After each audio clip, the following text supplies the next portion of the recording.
यहाँ आज गोलाघाट आएको छौँ। गोलाघाटमा आज हामी एकदमै आजको दिन हेऱ्यो यति चिसो रहेछ है, चिसो हावा चलेको होइन।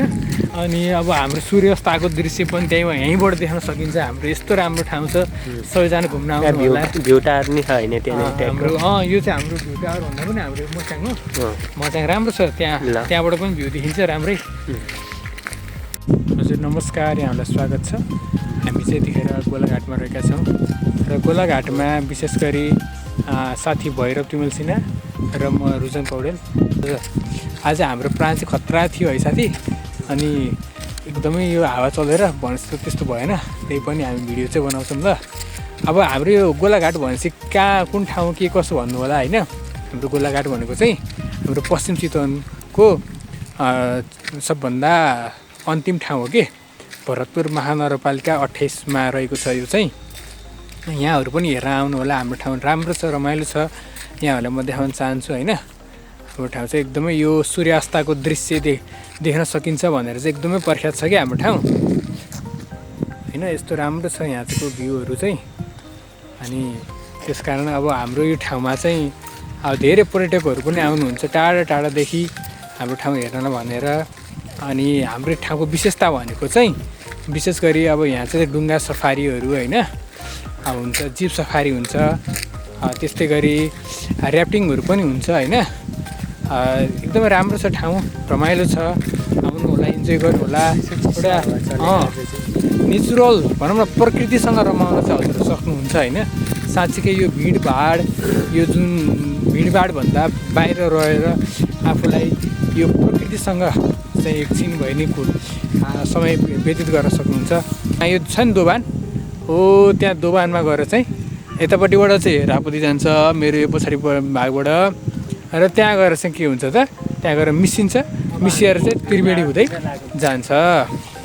र मसँग छन् साथी भैरव। त भैरव के भन्न चाहन्छु, हाम्रो यो ठाउँमा आएर होइन, हामी धेरैचोटि आइयो है। हामी त तिमी र म त लगभग बाइकमै भनौँ न, यहीँ कहिले साइकलमा आइयो, कहिले बाइकमा आइयो होइन।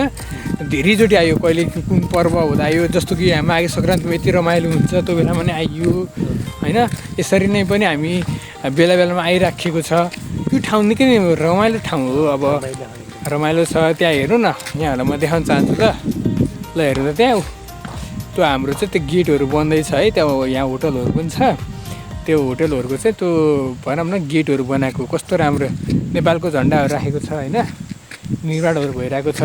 साथी अब हामी मचाङतिर जाने ल। अब हामी मचाङतिर जान्छौँ, हामीले हजुरलाई सबै दृश्य देखाउँछौँ है त। हाम्रो हेरौँ, यहाँको गोलाघाट लेखेको एकदमै राम्रो चितवन नेसनल पार्क लेखिएको एउटा ऊ पनि छ, यहाँबाट देखाउँछु ल। यो चाहिँ हाम्रो यहाँको चिनारी हो कि यो चाहिँ हाम्रो यहाँको चिनारी हो। यो यो यो घरदेखि छ नि, यो चाहिँ 2080 सालको माघे सङ्क्रान्तिमा बनाएको घर हो कि अहिलेसम्म छ। ल हेर्नु, यो चाहिँ कुमाल समुदायको घर हो होइन। यो चाहिँ हाम्रो कुमाल समुदायको घर हो, यहाँहरूलाई देखाउन चाहन्छु। ल हेर्नुहोस् यहाँको यो दृश्य। हामी प्रवेश गर्दैछौँ। त्यो ठाउँमा चाहिँ हाम्रो कार्यक्रम हुन्छ, त्यो स्टेज छ नि हाम्रो, फोटो स्टेजमा चाहिँ हाम्रो प्रोग्रामहरू हुन्छ। अनि सो यहाँ यो चाहिँ हाम्रो 2080 सालमा बनेको घर हो। अहिलेसम्म केही भएन कि साथी, हेर नि यहाँ दामी छ नि है। ल अब हामी मचाङतिर जाँदैछौँ। मचाङ अहिले म हजुरलाई देखाइहाल्छु। हामी माथि टपसँगै जान्छौँ होइन साथी, टपसँगै गएर हामी सबै वरिपरिको दृश्यहरू देखाउँछौँ। यहाँ ब्याक हुन्छ कि हुँदैन क्यामेरा हुन्छ है, ए रोक्नुपर्छ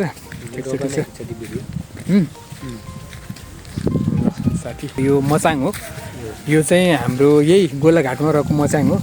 यो चाहिँ 1 तला 2 3 4 तला होइन साथी हो। टप माथि चाहिँ 4 तला छ। हामी अब माथि टपमा पुग्छौँ ल। अनि हजुरहरूलाई त्यहाँ पुगेपछि वरिपरिको सबै दृश्य देखाउँछौँ। सुरुमा चाहिँ अहिले हामी गएको दृश्य देखाउँछौँ ल। अब हामी चाहिँ यहाँबाट यो सिँढी छ, यो सिँढीबाट माथि चढ्छौँ ल है। ल साथी अघि बढ्यो ल। सिँढी हेर्नु यति ठाडो छ कि पुरा, यस्तो डेन्जर सिँढी छ कि यो नसमाति त हिँड्नै सकिँदैन रेलिङ। ल यो चाहिँ हाम्रो यो भनौँ न दोस्रो तला त्यसपछि अब हामी जान्छौँ तेस्रो तलतर्फ। यहाँबाट म देखाउन चाहन्छु सिँढी। ल अघि बढौँ है त। ओहो गाह्रो छ त, ठाडो हो कि हजुर, एकदमै ठाडो छ।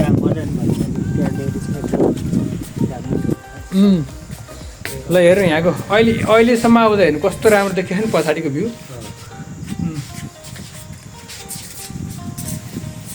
ल दामी देखियो नि है। यो भिल्लर होइन, फुल्न ला रहेछ भिल्लर त। ल अब अर्को सिँढी नेक्स्ट। ल साथी अगाडि गइसके, साथी माथि पुगेर त हेर ल। ल साथीले हेरे, ल हाई गरिदेऊ। ल ल म पनि आउँदैछु।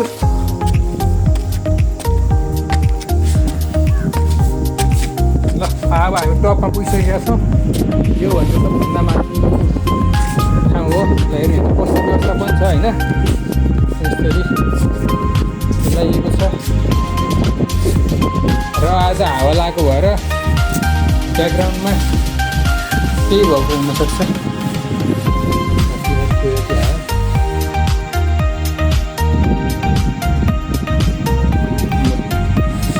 अब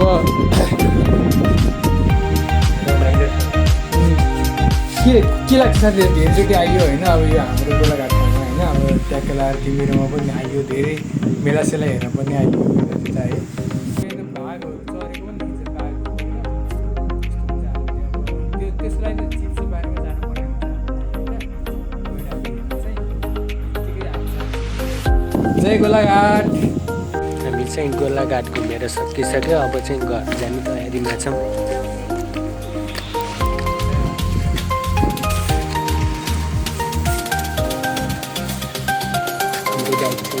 रहेको छ।